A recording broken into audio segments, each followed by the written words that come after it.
இப்ப நம்ம எல்லாரும் சேர்ந்து சொல்லுவோம்.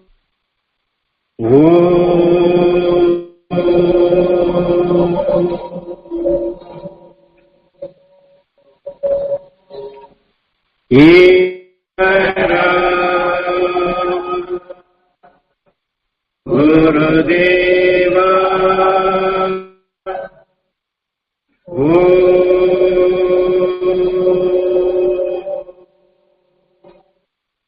ஈஸ்வர குருதேவா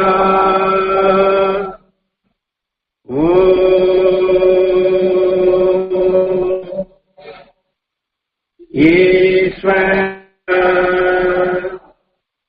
குருதேவா.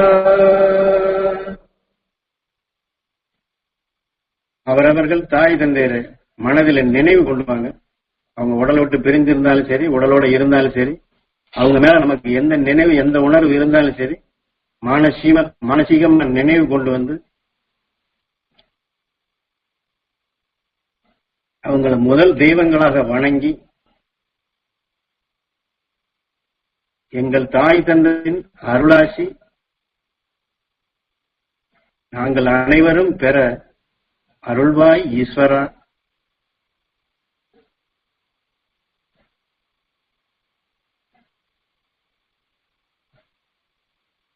எல்லா மகரிஷிகளின் அருள் சக்தியும்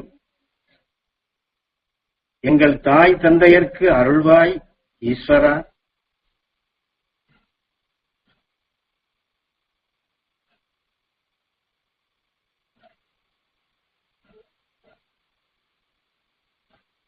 எங்கள் தாய் தந்தையின் அருளால் குருவின் அருளாசியும் மாமகரிஷி ஈஸ்வராய குருதேவரின் அருள் சக்தியும் மாமகரிஷி ஈஸ்வராய குருதேவரின் அருள் சக்தியால்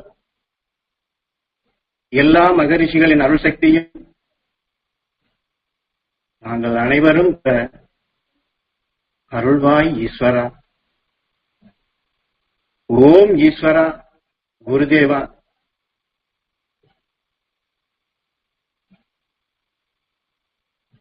தாய் தந்தையரை நாம் வணங்கி அவருடைய அருளாசி பெறுவதன் நோக்கமே தாய் தனது கருவில் இருப்பது நாம் அவள் வயிற்றிலே கருவாக உருவாகி நம்மை வளர்த்து சீராட்டி தாளாட்டி எத்தனையோ நிலைகளை கொடுத்து நம்மை காத்திட்ட உணர்வுகள் அவள் உடலிலே அல்லது அவருடைய ஆன்மாவிலே அல்லது இந்த காற்று மண்டலத்திலே அந்த அலைகள் அதிகப்படியாக குவிந்துள்ளது.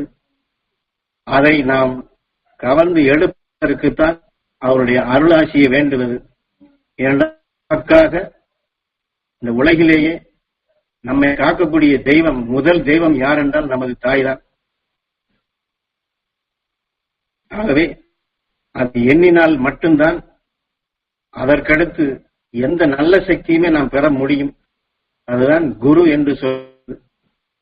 அவர்தான் நம்மை காத்தார்கள், நம்மை நல்வழிப்படுத்தினார்கள். இன்று இவ்வளவு பெரிய உன்னதமான ஒரு ஆன்மீக நிலையையும் ரிஷிகளுடைய உணர்வுகளையும் நாம் பெறுவதற்கு அவர்களே நமக்கு தெய்வமாக இருந்து அந்த புண்ணியத்தையும் நமக்கு உருவாக்கி கொடுத்தவர்கள் அவர்கள்தான். அதே சமயம் நமக்காக அவர்கள் எத்தனையோ வேதனைகளையும் துன்பங்களையும் துயரங்களையும் நாம் சிரமப்படும் பொழுதெல்லாம், நாம் உடலிலே நோயோ நாம் வேதனையால் துடிக்கும் பொழுதெல்லாம் நம்மை காக்க வேண்டும் என்று தன்னுடைய சிரமத்தையும் நமக்காக எவ்வளவு தாயும் சரி தந்தையும் சரி நம்மை காக்க வேண்டும் என்று அவர்கள் வெளிப்படுத்தி எத்தனையோ உணர்வுகள். அதனால் நாம் இந்த நல்ல நிலைக்கு வந்திருந்தாலும் அந்த வினைகள் அவர்களுக்குள் தீய வினைகளாக அவள் உடலிலே, அவள் ஆன்மாவிலே, அவள் உயிரான்மாவிலே இருக்கும். அதை மாற்ற வேண்டிய, அதை நல்லதாக மாற்றி தர வேண்டியது பிள்ளைகளுடைய கடமைதான். இந்த நாம் நம் பிள்ளைகளை எண்ணி எத்தனையோ கவலைப்படுகின்றோம், வேதனைப்படுகின்றோம். ஆனால் தாய் தந்தையை பற்றியோ தாய் தந்தையருடைய முன்னோர்களை பற்றியோ எண்ணுவோர் மிகவும் குறைவு. ஆக நம் தாய் தந்தையருக்குத்தான் நாம் முதலிலே உயர்ந்த சக்தி கிடைக்க வேண்டும் என்று எப்பொழுதாக இருந்தாலும் சரி, எந்த நேரமாக இருந்தாலும் சரி, அவர்களுக்குத்தான் முதலில் கிடைக்க வேண்டும் என்று நாம் எண்ண வேண்டும். அவருடைய அவர்களுக்கு அந்த மகரிஷினால் சக்தி கிடைக்க வேண்டும் என்று முதலில் நம் தாய் தந்தையருக்குத்தான் எண்ண வேண்டும். அவர்கள் நமக்காகப்பட்ட தீய வினை நீங்கி அவர்கள் என்றுமே எங்களுக்கு அந்த நல்ல ஆட்சி வழங்கக்கூடிய அந்த தெய்வ நிலை பெற வேண்டும். எங்கள் தாய் தந்தையர் அந்த தெய்வ சக்தி பெற வேண்டும் ஈஸ்வரா என்று நம் உயிரிடம் அதைத்தான் நாம் வேண்டி கேட்க வேண்டும். தாயுடைய அருளாசியும் அந்த தாயை உயர்த்தக்கூடிய உணர்வு, அந்த தாய் தந்தையரை நாம் தெய்வீக நிலை பெறச் செய்யக்கூடிய உணர்வுகளை முதலில் நாம் செய்தோம் என்றால் அதற்கடுத்து குரு அருளை எளிதில் பெறலாம். குரு அருளால் நம்மை நாம் அறியலாம். ஆக நம்மை நாம் அறியக்கூடிய தகுதிக்கு மகரிஷியுடைய அருள்சக்திகளையும் நிச்சயம் பெற முடியும். ஆக எந்த அளவிற்கு நாம் தாய் தந்தையரை அடிக்கடி எண்ணி அவருடைய துணையை நாம் உறுதுணையாக எடுத்து இந்த சக்திகளை பெற வேண்டும். குரு அருள் நமக்குள் திரு அருளாக குரு பலமாக கிடைக்கும். நாம் நம் தாய் தந்தையின் மீது பெருமையோ வேற எந்த நினைவு இருந்தாலும் அதையெல்லாம் ஒதுக்கி தள்ளிவிட்டு இதுதான் இந்த ஞான வழியிலே நாம் முதலிலே கடைபிடிக்க வேண்டிய தாய் தந்தையரை எண்ணாதபடி, தாய் தந்தையரை வணங்காதபடி, தாய் தந்தையருக்கு உயர்வை எண்ணாதபடி நாம் எந்த ரிஷியினுடைய அருளையும் பெற முடியாது. ஆகவே நாம் தாய் தந்தையரை அணுதினமும் அடிக்கடி அவ்வப்பொழுது மானசீகமாக அவர்களுக்கு கிடைக்க வேண்டும் என்று எண்ணினால் நிச்சயம் நாம் அகண்ட அண்டத்தில் இருக்கக்கூடிய எத்தனையோ நம் எண்ணத்திற்கு அப்பாற்பட்ட ரிஷிகளுடைய சக்திகளை நாம் பெற முடியும். அதனால்தான் மனிதனை முழு முதற் கடவுள் என்று சொல்லுகின்றார்கள். அதுவும் தாய் தந்தையர் அவர்கள்தான் முதல் தெய்வங்களும் என்றும் சொல்லுகின்றார்கள். ஆக மனிதனாக நம்மை உருவாக்கிய கடவுள் நம் தாய் தந்தையே. அதுபோன்றுதான் அவருடைய தாய் முன்னோர்களுக்கு நாம் செய்ய வேண்டும். ஈஸ்வரா என்று நாம் அடிக்கடி எண்ணுகின்றோம்.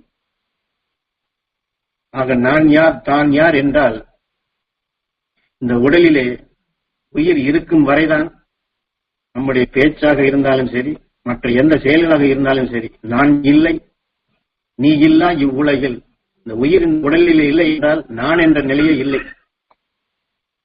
ஆனால் ஈஸ்வரா என்று சொல்லும் பொழுதெல்லாம் பரிபூர்ணமாக நம் உயிரைத்தான் நினைக்க வேண்டும். அதே சமயத்தில் இதை நமக்கு உணர்த்திய, நமக்கு வழிகாட்டிய தாய் ஞானகுரு மாமகரிஷி ஈஸ்வராய குருதேவர். என்றால் ஈஸ்வராய குருதேவருடைய பெயர் அந்த ஈஸ்வரன் தான். அந்த ஈஸ்வரன் என்ற சொல்லுக்கு சொந்தக்காரரே அவர்தான். தெரிந்தோ தெரியாமலோ அந்த ஈஸ்வரனுடைய சக்தி ஒரு மனிதனுக்குள்ளும் இயக்கப்பட்டுதான் அவருடைய செயலாக்கம் அனைத்துமே நடைபெறுகின்றது. ஆனால் நாம் நமக்குள் அந்த ஈசன் இருக்கின்றான் அல்லது அந்த ஈசன் நமக்குள் வழிகாட்ட வேண்டும். ஈஸ்வரனாக எங்களுக்குள் அது என்றுமே வழிகாட்டியாக தெய்வமாக அருள்வழி காட்ட வேண்டும் என்று மாமகரிஷி ஈஸ்வராய குருதேவரை, ஏனென்றால் இதை மாமகரிஷி ஈஸ்வராய குருதேவரை நமக்கு தெளிவாக காட்டிய ஞான குருவை எண்ணினம் என்றால் இந்த தாய் தந்தையும் சரி, ஞான குருவும் சரி, மாமகரிஷி ஈஸ்வராய குருதேவரும் சரி, இது அனைவருமே சேர்ந்து நமக்குள் குருவாக நமது உயிர், ஏனென்றால் நமது உயிர் 2 நட்சத்திரங்களுடைய கதிரியக்க சக்திகளும் வியாழன் குருடைய சக்தியும் சூரியனிலிருந்து வரக்கூடிய பாதரசம் இதையெல்லாம் சேர்ந்துதான் இந்த விஞ்ஞான முறைப்படி பார்த்தோம் என்றால் அதற்குள் ஒரு பெரும் போராட்டத்தினால் வெப்பம்தான் இங்கே உருவாகி கொண்டிருக்கின்றது.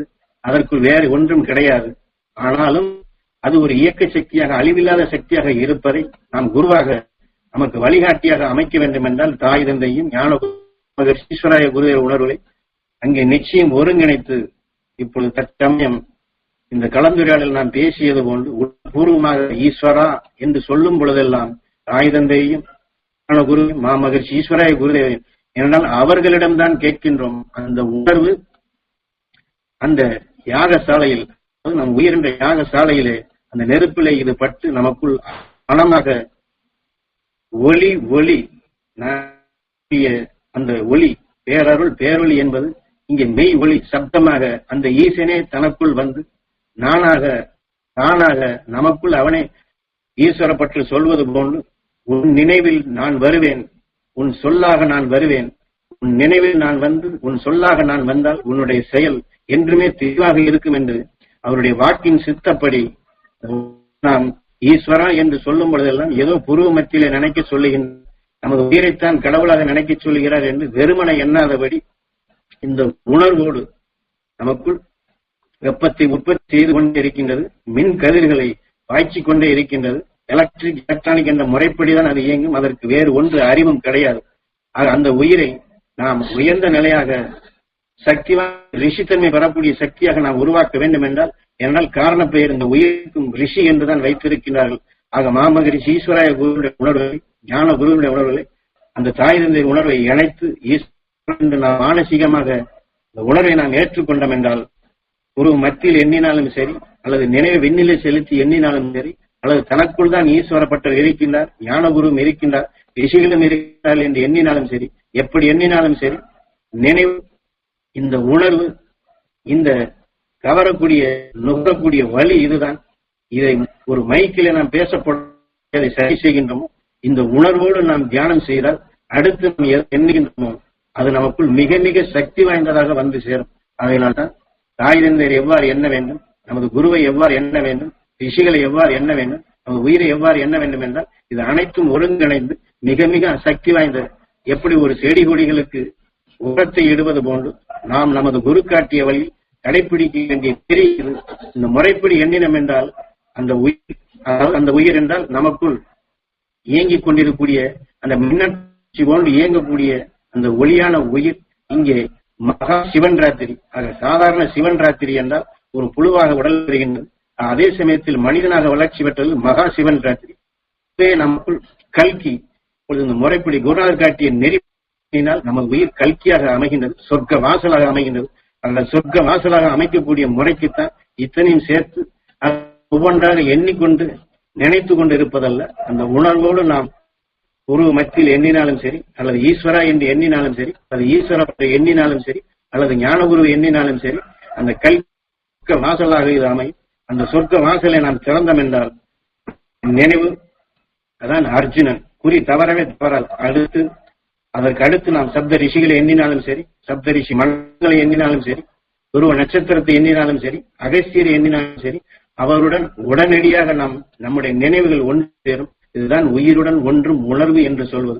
அவை இவ்வாறு ஒவ்வொரு உணர்வையும் ஒவ்வொரு நினைவும் உயிரோடு ஒன்றும்படி நாம் ஒன்று சென்றோம் என்றால், என்னால் துருவ மத்தியில் இருக்கின்றது, இங்கே இருக்கின்றது என்று இங்கே நாம் சமாச்சாரம் இல்லை, ஒரு பதிவு செய்து மானசீகமாக நாம் நினைவு கொண்டு சென்றோம் என்றால், இது எந்த ரிஷி, எந்த ஞானி, எந்த நாம் ஒவ்வொருவரும் தனித்த நிலையாக இருந்தாலும் ஒரு அனைத்து கூட்டமைப்பு என்று உண்டு. அந்த ரிஷியுடன் தொடர்புடன் தான் இன்றும் நாம் வாழ்ந்து கொண்டிருக்கின்றோம். தெரியாமல் அது எந்த ரிஷி என்று தெரிய வேண்டிய அவசியம் இல்லை. தெரிய வேண்டும் என்று விரும்பினாலும் தெரிந்தும் கொள்ளலாம். ஆக அந்த உயிரோடு ஒன்றக்கூடிய நிலைக்கு நாம் சென்று விட்டால் எந்த ரிஷியோ எந்த ஞானியோ அவனுடைய தொடர்பு நமக்கு கிடைக்கும். அந்த தொடர்பு கொண்டு நாம் இந்த முறைப்படி துருவ நட்சத்திரத்தின்பால் நம் நினைவை செலுத்தினோம் என்றால் அந்த உணர்வுகள் தன்னிச்சையாக நம்மை அங்கே அழைத்து செல்லும். துருவ நட்சத்திரத்தினுடைய சக்தி வாய்ந்த உணர்வுகளை, அதாவது ஈஸ்வர பற்றும் சரி, ஞான குரு நமக்கு சொன்னது, அதுவும் 27 நட்சத்திரங்களுடைய சக்தியும் 2000 குடும்பங்களுக்கு அப்பாலுக்குள் வரக்கூடிய எத்தனை நஞ்சு கொண்ட உணர்வுகளை தனக்குள் இருக்கக்கூடிய அதை மாற்றி அமைக்கக்கூடிய மிக மிக சக்தி வாய்ந்த உணர்வு கொண்டு அதை வீழ்த்தி அதை பேரருள் பேரொழியாக ஒளி ஒளி என்று மாற்றிக் கொண்டிருக்கின்றது. அது அவ்வளவு பெரிய வலிமை மிக்க சக்தியை நாம் எதில் பெற முடியும். அதற்குண்டான முறைதான் இங்கே சொர்க்க வாசலாக நாம் உருவாக்க வேண்டியது. அதை போன்று நாம் நம் உயிரான ஈசனை இப்பொழுது நினைவு கொண்டு வருவோம். ஏற்கனவே சொன்னது போன்று, ஈஸ்வரப்பட்டர் பல தடவை சொன்னது போன்று, நான் உனக்குள் தான் இருக்கின்றேன், நான் உன்னுடனே இருக்கின்றேன், அல்லது நீ என்னுடன் சேர்ந்து கொள், என்னுடன் நீ வந்துவிடு, உனக்குள் நான் அமரும் நிலை பெற வேண்டும் என்று எத்தனையோ வகைகளில் தனக்குள், அதாவது நான் என்று நாம் சொல்லுகின்றமே, அந்த நானாக இருந்து அவர் நமக்குள் ஆட்சி செய்யும். அதனால்தான் நாம் அந்த பாடலை பாடும், கருணை சொரூபா என்னை ஆட்கொண்ட அருள்வாய், என்னை ஆட்கொண்ட அருள்வாய் என்றால் என்னை நீ ஆட்கொள், என்னை நீ ஆட்சி செய், என்னை ஆட்சி செய்து உன்னுடைய அருளை எனக்கு பாய்ச்சு. அந்த திரு அருள் எனக்கு எப்பொழுதுமே குரு அருளாக அமைய வேண்டும், அது குரு பலமாக மாற வேண்டும். அந்த குரு துணை கொண்டு எல்லா மகரிஷிகளின் அருள் சக்தி நான் பெற வேண்டும் என்று அந்த திரு அருளாக நாம் உருவாக்க வேண்டிய முறைகள் அது. இந்த முறைப்படி எண்ணி நாம் எந்த ரிஷியை எந்த ஞானியை எதை நினைத்தாலும் சரி அது நமக்கு காரிய சித்தியாக அது அமையும். அதன் வழி நாம் இப்பொழுது சொன்ன முறைப்படி ஒரு அரை நிமிடம் இந்த உணர்வோடு ஈசனை நாம் தொடர்பு கொள்ளுவோம். நீங்கள் உருவ மத்தியில் நினைத்தாலும் சரி அல்லது எங்காலும் இந்த உணர்வுக்கு முக்கியத்துவம் கொடுத்து உங்கள் உயிரை சிறிது நேரம் நினைவு கொண்டு வரும்.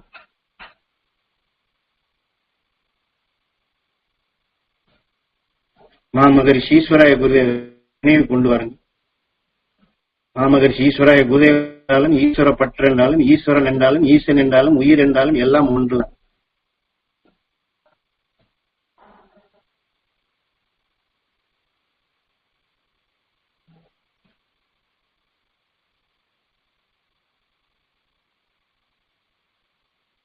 இப்பொழுது நம் நினைவை நம் வடகிழக்கு திசையில நம் பூமியினுடைய பூமியை நினைவு கொண்டு வாருங்கள். பூமியுடைய வடதுருவத்தை நினைவு கொண்டு வாருங்கள். அகத்தியின் ஆதியிலே எந்த துருவத்தின் வழியாக விண்ணுலக ஆற்றல் அவன் நுகர்ந்தானோ, ஏனென்றால் அவனுக்குள் ஒரு பெற்ற விண்ணினுடைய ஆற்றல் தான் வானியல் புவியியல் தத்துவமாக உயிர் தத்துவமாக அவனுக்குள் விளைந்த சக்தி தான் அவனை விண்ணை உற்று பார்க்கும்படி செய்து விண்ணுலக ஆற்றலை, அதாவது செடியிலிருந்து வித்தா வித்திலிருந்து செடியா என்பது போன்று எந்த வானுலக ஆற்றல் அகத்தியினுக்குள் ஒரு பெற்றதோ அந்த வாணியினுடைய ஆற்றல் தான் அவனை வானையிலே உற்று பார்க்கும்படி செய்தது, அந்த ஆற்றலை நுகரும்படியும் செய்தது. அவனுக்கு எப்படி அந்த வானியல் ஆற்றல் கிடைத்ததோ நாமும் அந்த அகசியின் நினைவை செலுத்தி அகசியன் துருவனாகி துருவ மகரிஷியாகி துருவ நட்சத்திரமாக இன்று 27 நட்சத்திரங்களுடைய சக்திகளையும் அகண்ட அண்டத்தில் வரக்கூடிய சக்திகளை ஒளியாக மாற்றக்கூடிய நீல நிறத்திலே ஒளி சுடராக பிரகாசிக்கக்கூடிய அந்த துருவ நட்சத்திரத்தின்பால் நினைவை செலுத்தி துருவ நட்சத்திரத்தின் பேரருளும் பேரொழியும் நாங்கள் அனைவரும் பெற அருள்வாய் ஈஸ்வரா.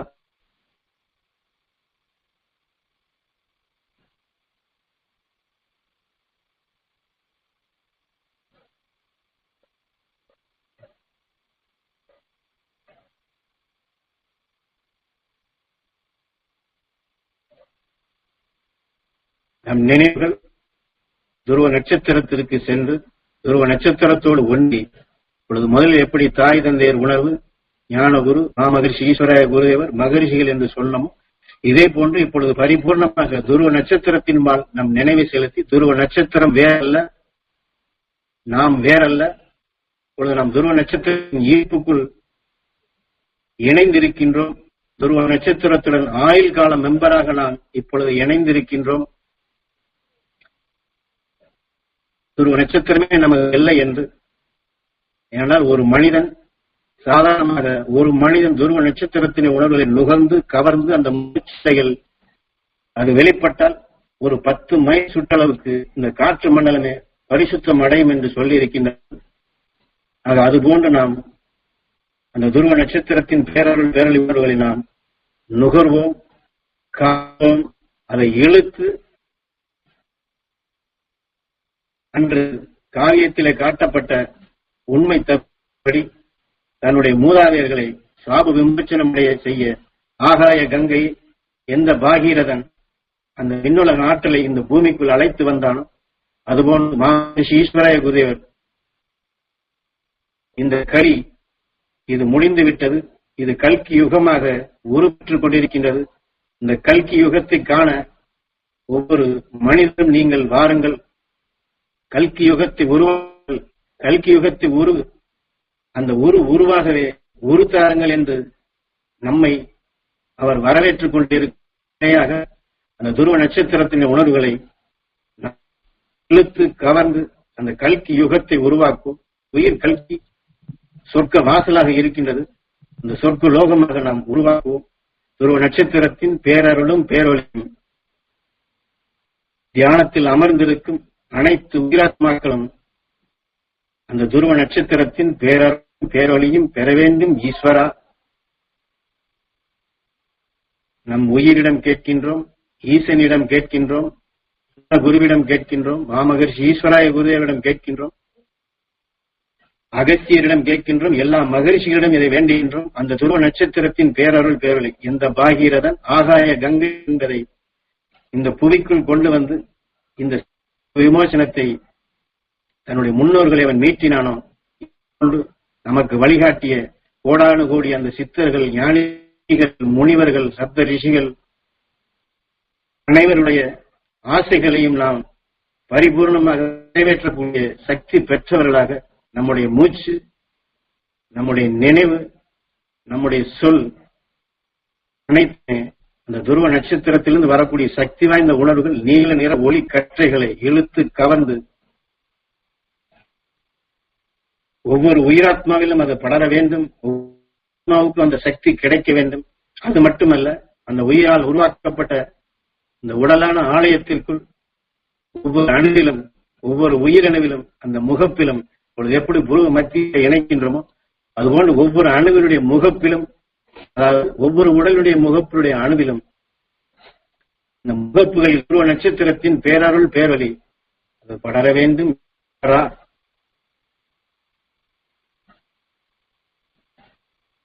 நாம் நினைவு இருக்கும் பொழுதும் சரி, உண்ணும் பொழுதும் சரி, எந்த காரியம் செய்தாலும் அனைத்திலும் அந்த துருவ நட்சத்திரத்தின் பேரருள் பேரொலி கலந்திட வேண்டும். பரிபூர்ணமாக அந்த துருவ நட்சத்திரத்தின் உணர்வுகள் எங்களுக்குள் அது பாய்ந்து கொண்டே இருக்க வேண்டும்.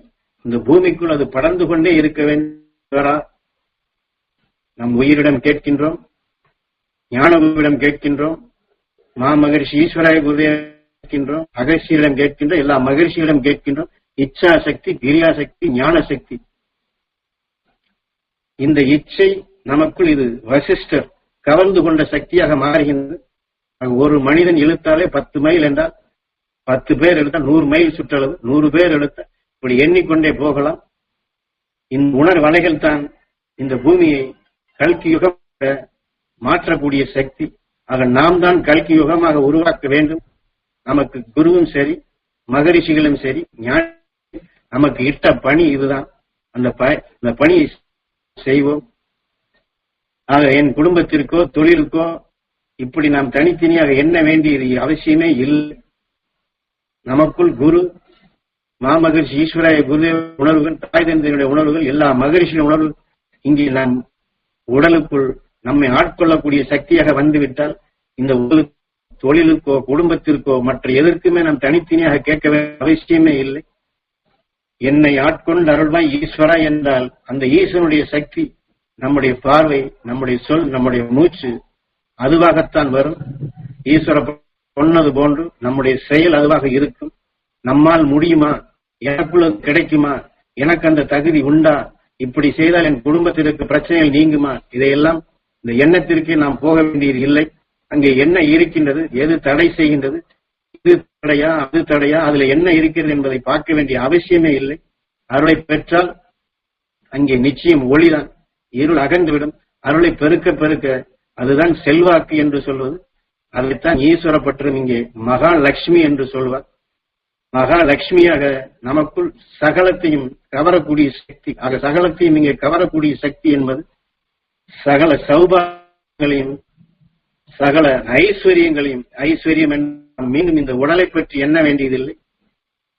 உயிரான்மாவுக்கு கிடைக்கக்கூடிய ஐஸ்வர்யமே இந்த உடலை காத்திடும் சக்தியாக, பூமியில் இருக்கக்கூடிய சகல மக்களையும் காக்கக்கூடிய ஐஸ்வர்யமாக இது எல்லோருக்குமே இது அமையும். அதைத்தான் மகாலட்சுமி என்று சொல்வது. அந்த ஐஸ்வர்யத்தை நாம் பெறுவோம். ஒரு நட்சத்திரத்தின் பேரருள் பேரருள் முதலிலே சொன்ன மாதிரி நம் உடல் உறுப்புகளை உருவாக்கி ஒவ்வொரு அணுவினுடைய முகப்பிலும் அதை இணைப்போம். மூச்சாக அமையட்டும். கண் விழித்திருந்தாலும் மூடி இருந்தாலும் சரி, எந்த தொழில் செய்தாலும் சரி, இரவு உறங்கும் பொழுதும் சரி, காலையில கண் விழிக்கும் பொழுதும் சரி, இதுவே நம் நினைவாக, இதுவே நம் மூச்சாக, இதுவே நம் பார்வையாக, இதுவே நம்முடைய சொல்லாக, இதுவே செயலாக, இதை நாம் இப்பொழுது பதிவு செய்கின்றோம். இதுதான் சொர்க்கமா என்று சொல்வது. இதை மனப்பாடம் செய்ய வேண்டியதில்லை, ஒப்பிக்க வேண்டியதில்லை, திரும்ப திரும்ப சொல்ல வேண்டியதில்லை. இந்த உணர்வு, இந்த நினைவு, இந்த சொல், இது ஒரு தடவை நாம் பதிவாக்கி மீண்டும் இந்த நினைவை நம் தலையை லேசாக மேலே நினை செலுத்தினாலே போதும். எந்த ரிஷி, எந்த ஞானி, எந்த மகர்ஷி, மாமகர்ஷி ஈஸ்வராய குருதேவர் சொன்னது போன்று இந்த உலக மக்களை நல்வழிப்படுத்த வேண்டிய நோக்கத்திலே நான் இரவு பகலாக எப்பொழுது கூப்பிட்டாலும் நான் வருகின்றேன் என்று சொல்வது போல் அவர்கள் அழைத்த மாத்திரத்தில் இங்கே நமக்காக நாம் அருள்வழியில் பயணம் செய்வதற்காக, அருள்வழி வாழ்வதற்காக, அந்த கல்கி யுகத்திற்கு நாம் எல்லாம் தயாராவதற்காக அழைத்தவுடன் வரக்கூடிய நிலையில் தான் அவர்கள் இருக்கின்றார்கள். அந்த நினைவு, அந்த உணர்வு இருந்தாலே போதுமானது. ஒரு கண நேரமாவது நமக்கு இருக்கின்றார், ஈஸ்வரப்பட்டு இருக்கின்றார், அகஸ்தியர் இருக்கின்றார், போகர் இருக்கின்றார், மகரிஷிகள் நம்முடன் இருக்கின்றார்கள் என்ற நினைவோடு நாம் எந்த காரியத்தை செய்தாலும் அந்த காரியம் நிச்சயமாக சித்தியாகும். அந்த இடத்துல நாம் தெய்வமாகின்றோம். இதுதான் நமது குருவும். நீங்கள் ஒவ்வொருவரும் அகஸ்தியராக வேண்டும், ஞானியாக வேண்டும், குருநாதனாக மாற வேண்டும். உங்களிடம் என் குருவை பார்க்க என்று சொல்வதனுடைய நோக்கமே அதுதான். அதைத்தான் நாம் எப்படி பெற வேண்டும், நமக்கு அது வேண்டும் என்று கேட்கின்றோமோ, நம் உடலை உருவாக்கிய எல்லா அணுக்களுக்கும், அது கோபத்தில் இருக்கலாம், வேதனையில் இருக்கலாம், வெறுப்பில் இருக்கலாம், சங்கடத்தில் இருக்கலாம், விரக்தியில் இருக்கலாம், இன்னும் சொல்லிக்கொண்டே போகலாம். அது எந்த விதமான அணுவாக இருந்தாலும் அந்த அணுக்களை நாம் எந்த விதமான புத்திமதியோ அல்லது அதை ஒடுக்க வேண்டும் என்றோ, அடக்க வேண்டும் என்றோ, நசுக்க வேண்டும் என்ற எண்ணத்திற்கு போகாதபடி ராமன் மனதை குவித்தான் என்று சொல்வது போன்று நம் உடல் இருக்கக்கூடிய சகல அணுக்களுக்கும் நம் ஆலயத்திலே அந்த தெய்வத்திற்கு எப்படி சந்தனாபிஷேகம், பன்னீர் அபிஷேகம், தேனாபிஷேகம், இப்படி மலர் அபிஷேகம் என்று எப்படி செய்கின்றால், நம் உடலை உருவாக்கிய இந்த சிவனான இந்த உடலுக்கு, ஈசனால் உருவாக்கப்பட்ட இந்த ஆலயத்திற்கு குடங்குடமாக மலையாக மகரிஷிகள் உணர்வை, துருவ நட்சத்திரத்தை நாம் உள்ளபூர்வமாக மானசீகமாக ஓமுக்குள் ஓம் ஓமுக்குள் ஓம் நம் உடலை உருவாக்கிய எல்லா அணுக்களுமே ஒவ்வொரு ரிஷித்தன்மை பெற வேண்டும். என் உடலை உருவாக்கிய எல்லா அணுக்களும் அந்த ரிஷியாக மாற வேண்டும். பேரருள் பேரொழி மாற வேண்டும். ஏனென்றால் நம் உடலை உருவாக்கிய எல்லா அணுக்களுக்கும் கொடுப்பதுதான் கோலமா மகரிஷியினுடைய தத்துவம். அவர் தாயாக இருந்து இந்த உடலுக்கும் சரி, உடலை உருவாக்கிய அணுக்களுக்கும் சரி, இந்த ஆன்மாவுக்கும் இப்படித்தானப்பா அவர் உணவு படைத்தார் என்று சொல்லியிருக்கிறார்கள். ஆக நாம் தாயாக இருந்து அந்த சக்தி வாய்ந்த உணர்வு நம் உடல் இருக்கக்கூடிய சகல விதமான அணுக்களுக்கும், அது எந்த அடிப்படையில் அது தோன்றியிருந்தாலும் சரி, அது நோயாக இருந்தாலும் சரி, பகைமை ஊட்டக்கூடியதாக இருந்தாலும் சரி, சாபமாக இருந்தாலும் சரி, எந்த வினையாக இருந்தாலும் சரி, அதற்கு அந்த மகிழ்ச்சியின் அல்சக்தி கிடைக்க வேண்டும். அதற்கு அந்த துருவ நட்சத்திரத்தின் பேரருள் பேரளிக்க வேண்டும். எண்ணில் இருக்கக்கூடிய சகல அணுக்களும் உயிரோடு ஒன்ற வேண்டும். அந்த ஒளியான நிலை பெற வேண்டும். பேரருள் பேரொழியாக மாற வேண்டும். குரு என்ற சேவையாக குரு மாமகரிஷி சொன்ன முறைப்படி ஈசனுக்கு செய்யும் சேவை என்று எதை சொன்னாரோ, ஈசனுக்கு செய்யக்கூடிய சேவையாக நாம் இதை செய்வோம். நம் உடல் இருக்கக்கூடிய எல்லா அணுக்களுடைய முகப்பிலும் ஆலயங்களிலே அபிஷேகம் செய்வது போன்று அருள் உணர்வுகளை நாம் பாய்ச்சுவோம். ஓமுக்குள் ஓம் ஓமுக்குள் ஓம், அதை ஈசனாக மதிப்போம். இந்த ஈசனுக்கும் அந்த அமுதாக நாம் ஊட்டுவோம். இதைத்தான் நமது ஞானகுரு அடிக்கடி அருள் மகரிஷியின் உணர்வு நாம் பருக வேண்டும் என்று சொல்வது. இதைத்தான் பருகுதல் என்று சொல்வது. நம் உடல் இருக்கக்கூடிய எல்லா அணுக்களுக்கும் அந்த உணர்வை நாம் ஊட்ட வேண்டும். ஒரு குழந்தை தாயிடமிருந்து எவ்வாறு உணவு பெறுகின்றதோ, அது போஷாக்காக வருகின்றதோ, அதை போன்று நாம் அருள் உணர்வுகளை இவ்வாறு நாம் ஊட்டி பழகுதல் வேண்டும். நம் உடலில் ஆன்மா இருக்கின்றது, பேய் இருக்கின்றது, பிசாசு இருக்கின்றது, அல்லது என்னிடம் கெட்ட பழக்கம் இருக்கின்றது, அல்லது என்னிடம் சாப வினை, எதை பற்றியும் நாம் எண்ண வேண்டியது இல்லை. இந்த உடல் நமக்கு அல்ல, நாம் உருவாக்கியது அல்ல, நமது உயிரால் உருவாக்கப்பட்டது. இந்த உயிர் தான் இந்த உடலை உருவாக்கியது.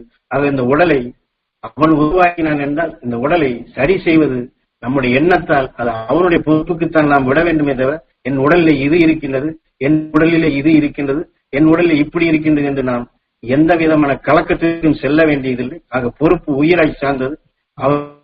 என்றால் இது நமக்கு எப்படி நினைக்கின்றோமோ இதை போன்றுதான் நம்முடைய தாய் தந்தையராக இருந்தாலும் சரி, அவருடைய முன்னோர்களாக இருந்தாலும் சரி, நம்முடைய பிள்ளைகளாக இருந்தாலும் சரி, இந்த சகோதர சகோதரிகளாக இருந்தாலும் சரி, அல்லது உலக மக்கள் யாராக இருந்தாலும் சரி, நம்முடைய உடல் உறுப்புகளை உருவாக்கிய அணுக்களுக்கு இந்த உயிரான்மாவுக்கு எந்த உயர்ந்த சக்தியை பெற வேண்டும் என்று ஊட்டுகின்றோமோ, அபிஷேகிக்கின்றோமோ, அருள் உணர்வாக பாய்ச்சுகின்றோமோ, இதே அடிப்படையில் தான் அடுத்தவர்களையும் பார்க்க வேண்டுமே தவிர அவர்களுக்கு இது இருக்கின்றது, அது இருக்கின்றது, அவருக்கு அப்படி இருக்கின்றது, இப்படி இருக்கின்றது, எதுவுமே நமக்கு தேவையில்லை. நாம் எந்த உயர்ந்த சக்தியை பெற வேண்டும் என்று அணுவுக்குள் அணுவாக அகழ்ச்சியின் எப்படி வானுலக ஆற்றலை எடுத்து அந்த உணர்வு 27 நட்சத்திரங்கள் பல கோடி மின்னல்களாக உயர்ந்த இயக்க சக்தியாக அது எப்படி மழை நீராக பெய்து தாவர இனங்கள் செழித்து குளித்து வளர்ந்ததோ, அதுபோன்ற பல கோடி மின்னல்களை 27 நட்சத்திரடைய சக்தி அந்த அகசியன் எப்படி நுகர்ந்தானோ அந்த இயக்க சக்தியை நம் உடல் உறுப்புகளை உருவாக்கிய அணுக்களுக்கு, இதுபோன்று இந்த உலக மக்கள் அனைவருடைய அவள் உடல் உறுப்புகளை உருவாக்கிய அணுக்களுக்கும் இது அபிஷேகமாக, ஆராதனையாக, சேவையாக இதை நாம் செய்தாலே போதுமானது. எந்த ரிஷி, எந்த ஞானி அவன் தோன்றுவான், இந்த உலகை உருவாக்குவான் என்று சொன்னானோ அந்த ரிஷியாக, அந்த சித்தனாக நாம் நிச்சயம் இருப்போம். நாம் ஒவ்வொருவருமே அந்த சித்தனாக, அந்த ஞானியாக, அந்த ரிஷியாக இருப்போம். அதற்குத்தான் ஒவ்வொரு ரிஷியும், ஒவ்வொரு ஞானியும், ஒவ்வொரு சித்தனும் மாமகரிஷி ஈஸ்வராய குருவரும் ஞானகுரும் அனைவரும் அதற்குத்தான் தவம் செய்து கொண்டிருக்கின்றார். அந்த தவத்தை நாம் ஒரு நிமிடம் மேற்கொள்வோம்.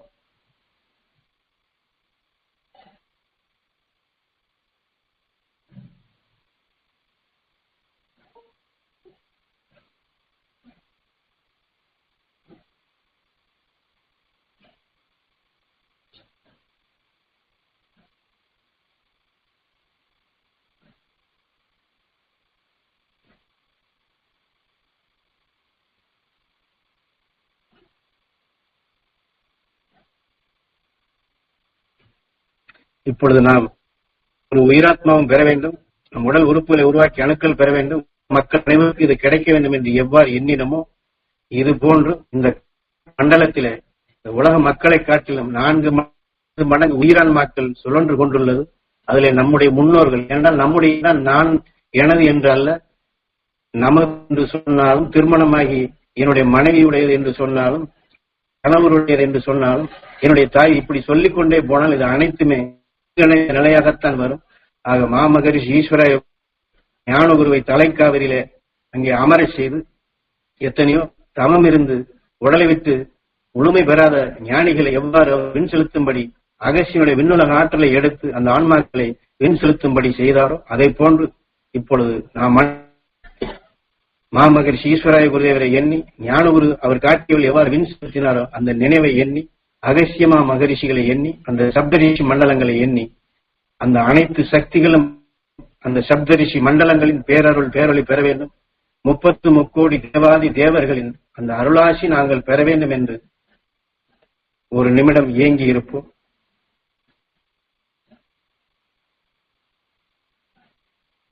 இப்பொழுது நம்முடைய நினைவு ஞான குருவென்பால் மாமகரிஷி ஈஸ்வராய குருதேவர் என்பால் அவர் தலைவரில் அமர்ந்து செய்த அந்த நினைவுகள் அகசியர்பால் சப்தரிஷி மண்டலங்கள் அனைத்துமே தொடர் கொண்டு உயிரான ஈசனிடம் வேண்டி நமக்கு தெரிந்தவர்கள், ஏனென்றால் நாம் மூதாதைகள் என்றால் முன்னோர்கள் என்றால் யார் எவர் என்றெல்லாம் நமக்கு தெரியாது. எனக்கு எப்படி எண்ணுவது என்ற இந்த எண்ணமே நமக்கு தேவையில்லை. நமது உயிரை பற்றியே நமக்கு தெரியவில்லை என்றால் முன்னோர்கள் எந்த நிலையில் இருக்கின்றன நமக்கு எப்படி தெரியும்?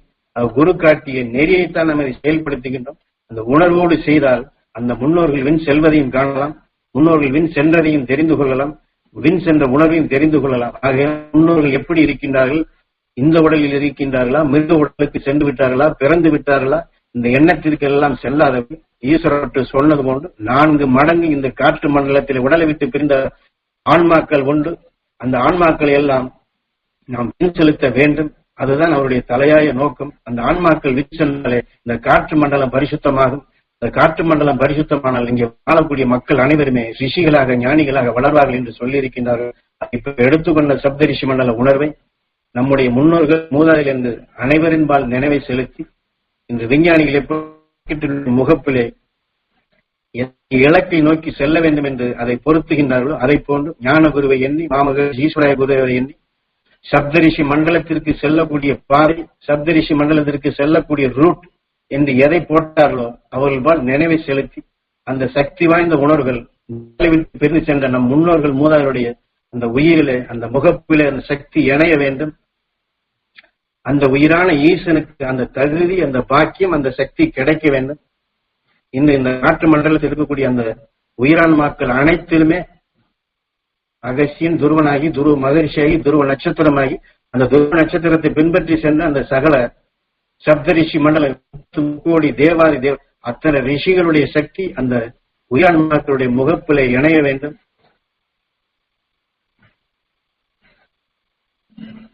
அந்த ஆன்மாக்கள் அனைத்தும்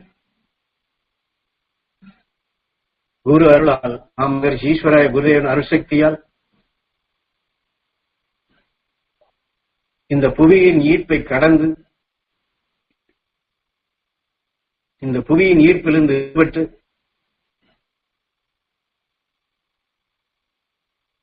சப்தரிஷி மண்டல ஒளி கடலிலே இணைந்து பேர் வழியாக உயிரான்மாக்கள் அனைத்தும் உடல் பெறும் உணர்வு கரைந்து பேரருள் பேர் வழியாக பிறவியில்லா நிலை அடைந்திட அருள்வாய் ஈஸ்வரா. அவர்கள் அனைவரும் அங்கே சப்த ரிஷிகளாக இனி ஒரு பிறவி இல்லை என்ற நிலையாக முழுமை பெற வேண்டும் ஈஸ்வரா. ஈஸ்வரா என்று இப்பொழுது நமது உயிரையும் சரி, ஞான குருவும் சரி, மாமகரிஷி ஈஸ்வர குருவையும் சரி, எல்லா மகரிஷிகளையும் சரி, நாம் எந்த முன்னோர்களை அவர்களையும் உயிர் ஈசனாக மதித்து, என்றால் இது சப்தரிஷி மண்டலத்துக்கு போகக்கூடிய இந்த முறைப்படி செய்தால் இதுதான் நெறி. இந்த உணர்வோடு செய்தால் நாம் இன்று உந்து ரிஷியாக உடலுடன் இருக்கின்றோம். எந்த ரிஷியும் இப்பொழுது உடலுடன் இல்லை. நாம் உந்து விசையாக நாம் செலுத்தப்படும் பொழுது சிறு துளி பெரு வெள்ளம் இந்த காற்று மண்டலமே என்றால் நாம் விடக்கூடிய மூச்சு என்பது சாதாரணமானதல்ல. நம்முடைய நினைவு, மனிதனுடைய நினைவு, மனிதனுடைய எண்ணத்திற்கு உண்டான சக்தி இருக்கும் இல்லை. ஆக நம்ம எண்ணத்தால் உந்தி இந்த மூச்சடைகளை செலுத்தினோம் என்றால் காந்த சக்தி அந்த உயிரிலும் அந்த காந்த சக்தி உண்டு. நாம் இழுத்து கவர்ந்து ஒட்ட வைக்கக்கூடிய அந்த சப்தரிஷி மண்டல உணர்வுகள் அந்த உயிரான்மாக்களுடைய முகப்புகளே இணைந்து சப்தரிஷி மண்டல உணர்வு, துருவ நட்சத்திரத்தின் உணர்வு, ரிஷிகளுடைய உணர்வு விண்ணிலிருந்து இந்த பூமிக்குள் எந்த தியானவழி என்பதாக இருந்தாலும் சரி, அல்லது இது தெரியாத ஒரு எழுத்தாலும் சரி, அந்த அலைகளும் இந்த ஆன்மா சந்தர்ப்பத்தில் அது சந்திக்க நேர்ந்தால் எந்த ரிஷியினுடைய உணர்வோ அந்த முகப்பிலே நாம் இணைக்கக்கூடிய உணர்வு அந்த ஆன்மாக்கள் இந்த புவியின் விடுபட செய்யும். சிறுக சிறுக அந்த ஆன்மாவிலே உடல் பெறும் உணர்வுகள் மாறி சப்தரிஷி மண்டலத்திற்கே அந்த ஆன்மாக்கள் செல்லும். ஆக இந்த புவியின் ஈர்ப்பை கடந்து விட்டால் ராக்கெட் எப்படி எளிதாக மேலே பறக்கின்றதோ, உந்து விசை இல்லாமல் சுழல்கின்றதோ, இது போன்று நாம் செலுத்தக்கூடிய இந்த உணர்வு உந்தி செயல்படுத்தக்கூடிய இந்த நிலை இந்த புவியீர்ப்பின் பிடிப்பை கடந்தாலே போதுமானது. அந்த ஆன்மாக்கள் சிறுக சிறுக சப்தரிஷி மண்டலத்தோட இணைய தொடங்கும்.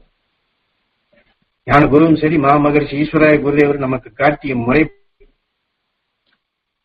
விண்ணிலே தோன்றிய ஒரு உயிர் விஜயதசமி மீண்டும் விண்ணிலே சென்று இது போன்று ஒளி நட்சத்திரங்களாக படைப்பையே படைக்கக்கூடிய சக்தியாக முழு முதற் கடவுளாக முழுமை பெற்ற ரிஷித்தன்மை அடைவதுதான் இந்த உயிரான ஈசன். அதாவது இந்த உயிர் முழுமை பெறக்கூடிய சந்தர்ப்பம் இது. விண்ணிலே தோன்றிய உயிர் மீண்டும் விண்ணுக்கே மிக மிக சக்தி வாய்ந்ததாக, ஆற்றல் மிக்கதாக வளர்ச்சி பெற்று வர வேண்டியது. ஆக இந்த பூமி தாயை என்னால் இந்த உடல் விண்ணிலே தோன்றிய விஷம் கொண்ட உயிராக இருந்தாலும் அந்த விஷத்தை அடக்கக்கூடியதான் ஆதிசக்தியின் அருள் பெற்ற ஈஸ்வரா குருதேவா. விஷத்தின் தாக்குதலால் உயிர் உருவானாலும் அந்த விஷத்தை சிறுக சிறுக அடக்கி விஷத்தையே ஒளியாக மாற்றக்கூடிய பருவத்தை தருவது நமது பூமி தாய். இந்த பூமி தாய் தான் நமக்கு இந்த உடலை உருவாக்கி தந்திருக்கின்றது. ஆக இந்த பூமி தாயை வணங்கி மானசீகமாக ஏன்னா இந்த பூமி தாயை சொன்னாலே என் தாய், இந்த பூமிக்குள் யார் இருக்கின்றார் என்று நினைக்கின்றேன், என் தாய் இருக்கின்றார் என்று சொல்வார் ஈஸ்வரப்பட்டர். அவர் நினைப்பது போன்று நாமும் அந்த தாயை பரிபூர்ணமாக அந்த பூமி தாயினுடைய அருளால் உடலை விட்டு பிரிந்து சென்ற எல்லா உயிரான்மாக்களும் சப்தரிஷி மண்டலத்தில் இணைய வேண்டும். இந்த பூமி பரிசுத்தம் அடைய வேண்டும். இந்த பூமி தாய்க்கு நாம் செய்யக்கூடிய சேவையாக, ஏனால் நம்மை அந்த ரிஷித்தன்மை பெற செய்வதற்கு இந்த உடலை கொடுத்தது இந்த பூமி தாய் தான். என்றால் உயிர் விண்ணினுடைய அங்கம், இந்த உடல் பூமியினுடைய அங்கம். ஆக இந்த உடல் மண்ணுக்கு சென்றாலும் இந்த உடலில் இருந்து மிக மிக சக்தி வாய்ந்த ஆற்றலை நாம் பெறுகின்றோம். இந்த பூமி தாய்க்கு செய்யக்கூடிய சேவையாக, ஏனால் இந்த பூமியை நம்மை போன்று வேறு சூரிய குடும்பத்தில் உருப்பெற்ற கணவனாக ஒன்றி வாழ்ந்தவர்கள் தான் இந்த பூமியும் இன்று உருவாக்கி அந்த உயிர் தான் பரமேஸ்வரனாக இருந்து உள் நின்று இயக்கிக் கொண்டுள்ளது. அந்த பரமேஸ்வரனுக்கு செய்யக்கூடிய சேவையாக அந்த பரமேஸ்வரனுடைய அருளாட்சி பெற்று உடல் பெறும் உணர்வுகளை நாம் ஒளிபெறும் உணர்வின் அறிவாக மாற்றக்கூடிய சக்தி வாய்ந்த நிலைகளாக நாம் உருப்பெற செய்வோம். அந்த தாயுடைய ஆசி பெற்று இந்த பூமியிலே தோன்றக்கூடிய இனி வரக்கூடிய எந்த சந்ததியினராக இருந்தாலும் மகரிஷிகளுடைய தத்துவமே இதுதான். உடலை காக்கும் உணர்வுகள் வளர்ச்சியாகி உயிரான்மாவை வளர்த்திடும் சக்தியாக, உயிரான்மாவை ஒளியாக மாற்றக்கூடிய சக்தியாக அவருடைய வளர்ச்சி தான் செயல்பட்டுக் கொண்டுள்ளது. 2000 சூரிய குடும்பத்திலும் இது போன்ற நிலைதான் உண்டு. இந்த 2000 சூரிய குடும்பத்தினுடைய பேரண்ட மகரிஷியுடைய அருள்சக்தியும் இந்த பூமியிலே படர்ந்து இந்த பூமி பரிசுத்த பூமியாக யுகமாக மாற வேண்டும் என்று நாம் தியானிப்போம், தவம் இருப்போம், எல்லா ரிஷிகளையும் வேண்டுவோம். நம்மிடம் அந்த இயக்கத்தில் நாம் இருப்போம். மகரிஷிகளோடு இப்பொழுது அமர்ந்து நாம் தியானிப்போம். அவர்களும் இங்கே தியானிக்கின்றார்கள். அவர்களோடு நாமும் சேர்ந்து தியானிப்போம். நமக்கு தெரிந்தவர் எத்தனை ரிஷிகள் உங்களுக்கு நினைவுக்கு வருகின்றதோ எல்லா ரிஷிகளையும் மானசீகமாக எண்ணி அவர் அருள் இந்த பூமி முழுவதும் படர வேண்டும். பூமி தாய் மனம் குளிர வேண்டும். இதுதான் போகமா மகரிஷி புவனேஸ்வரி அவர் வணங்கியது இந்த புவனேஸ்வரியைத்தான் அவர் வணங்கினார் என்று நமது ஞானகுரு நமக்கு சொல்லி இருக்கின்றார். அது அந்த புவனேஸ்வரியை நாம் வணங்கி இந்த பூமி தாய் பெற்றெடுத்த குழந்தைகள் வளர்த்த குழந்தைகள் அனைவரும் ரிஷிகளாக ஞானிகளாக கல்கமாக உருவாகக்கூடிய அந்த தகுதி அந்த பாக்கியம் அந்த பாக்கியம் எல்லா உயிருக்கும் கிடைக்க வேண்டும். ஈஸ்வரா ஒரு நிமிடம் நாம் ஏங்கி தவம் இருப்போம்.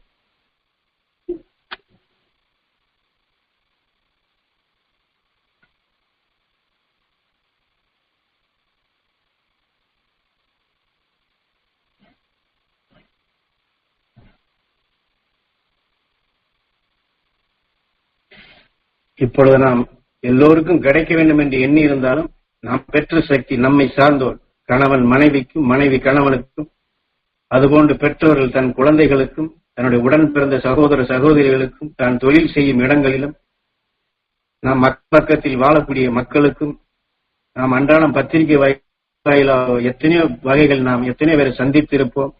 போன்று நம்மை எத்தனை பேர் பழித்து பேசியிருப்பார்கள். நமக்கும் எத்தனையோ பகை இருந்திருக்கும், வெறுப்பு இருந்திருக்கும், வேதனை இருந்திருக்கும், எத்தனையோ முரண்பாடான உணர்வு இருந்திருக்கும். எல்லா உயிரையும் கடவுளாக மதித்து இந்நேரம் நாம் எல்லோருக்கும் கிடைக்க வேண்டும் என்று நாம் விரும்பினாலும் அதை இச்சைப்பட்டு நமது உயிர் அந்த சக்தி நமக்குள் தான் உருவாக்குகின்றது. அந்த சக்தி நாம் இந்நேரம் வரை எந்த சக்தியை நாம் அதாவது கருவுற்ற தாய் பசு அது அந்த கர்ப்பகாலம் முடிந்து அதனுடைய கன்றை ஈன்ற பின் அந்த கன்று எப்படி அந்த தாய்ப்பாலை பருகி இருந்ததோ அதுபோன்று வரை நாம் பருகிய அந்த உயர்ந்த சக்தியை நாம் எல்லோருக்கும் அந்த தாய் பசுனுடைய பால் எல்லோருக்கும் பயன்படுவது போன்று நம்மை சார்ந்த கணவனாக இருந்தாலும் சரி, மனைவியாக இருந்தாலும் சரி, உடலோடு இருந்தாலும் சரி, உடலோடு இருந்தாலும் சரி, விரும்பியவராக இருந்தாலும் சரி, விரும்பாதவராக இருந்தாலும் சரி, பார்த்தவர்களாக இருந்தாலும் சரி, பார்க்காதவர்களாக இருந்தாலும் சரி, எல்லோருக்கும் அந்த சக்தி நம்மை ஒருபடி உயர்ந்த சக்தி கிடைக்க வேண்டும் என்று மானசீகமாக ஒரு நிமிடம் ஏங்கி தியானிப்போம். நாம் பெறக்கூடிய சக்தியை காட்டில் அவர் உன்னதமான நிலை பெற வேண்டும். என்னை காட்டில் ஒவ்வொருவரும் உயர்ந்த நிலை பெற வேண்டும். ஈஸ்வரா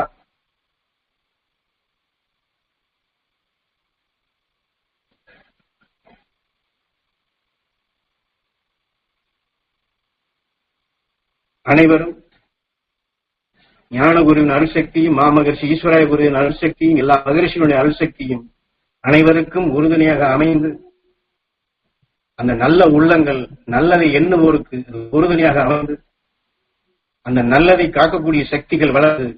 ஏனென்றால் ஒவ்வொருவரும் யாரும் விரும்பி தவறு செய்யவில்லை, செய்ய வேண்டும் என்ற எண்ணத்தில் யாரும் இல்லை. எல்லோரும் நல்லவர்கள் தான். அவர் நல்லதை எண்ணும் பொழுது அவர் சந்தர்ப்பம் அறியாமல் நுகர்வுதான் தீமை நிலை செய்யப்படுகின்றது. அதுபோன்ற சந்தர்ப்பங்கள் ஏற்படாதபடி எல்லோருக்கும் இந்த பாக்கியம் கிடைக்க வேண்டும். ஈஸ்வரா என்ற உணர்வோடு இந்த தியானத்தை நிறைவு செய்வோம். அந்த உணர்வோடு ஏற்கனவே சொன்னது போன்று நம் உயிரையும் நம் தாய் தந்தையையும் ஞான குருவையும் மாமகர்ஷி ஈஸ்வராய குருதேவரை அவரவர்களுக்கு இஷ்டப்பட்ட ரிஷிகளையும் ஞானிகளையும் சப்த ரிஷிகளையும் அகத்திய துருவ நட்சத்திரத்தையும் எண்ணி உயிரோடு ஒன்றி அந்த உயிரோடு ஒன்றக்கூடிய உணர்வுகள் சொர்க்க வாசலாக நாம் அந்த துருவ நட்சத்திரத்தோடு சப்தரிஷி மண்டலத்தோடு நாம் அனைவரும் என்றுமே இணை பிரியாது ஆயுள் மெம்பராக மாமகர்ஷி ஈஸ்வராய குருதேவரோடு இணைந்த நிலை கூட்டமைப்பாக நாம் என்றுமே இணைந்த நிலையில் நாம் வாழ்வோம். ரிஷிகள் வேறல்ல, நாம் வேறல்ல என்ற நிலையில் உயிர் வேறல்ல, நான் வேறல்ல, மற்றவர்கள் வேறல்ல என்று உயிர்தான் நான் தான் உயிர், நான் தான் ஈஸ்வரப்பட்ட நான் தான் ரிஷிகள், ரிஷிகள் தான் நான் என்ற நிலையில் உயிரோடு ஒன்றி 3 முறை சேர்ந்து சொல்லி இந்த தியானத்தை நிறைவு செய்வோம். எல்லாரும்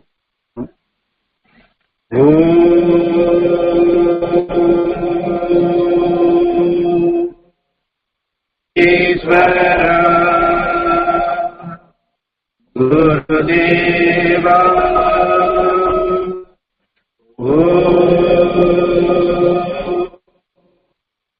ஈஸ்வரா குருதேவா